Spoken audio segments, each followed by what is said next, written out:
Ilang lugar sa Western Visayas ang nakararanas ng mahigit 7 oras na low voltage at total blackout dahil sa pag-shutdown ng mga coal power plant sa Panay. Kabilang sa mga apektado ng blackout ang isla ng Panay, Negros, Guimaras, Capiz, Aklan at Antique. Ayon sa National Grid Corporation of the Philippines, nag-trip off o tumigil ang operasyon ng Panay Energy Development Corporation Unit 1 bandang alas 12 ng tanghali kahapon, January 2 dahil sa internal issue.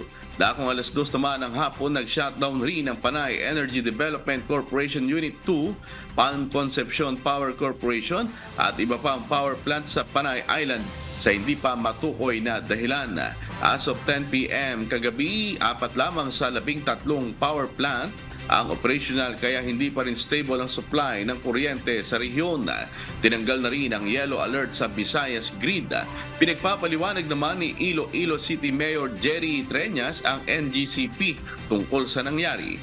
Sinuspindi rin ng alkalde ang pasok sa lahat ng level sa rehiyon ngayong araw ng Miyerkules, January 3.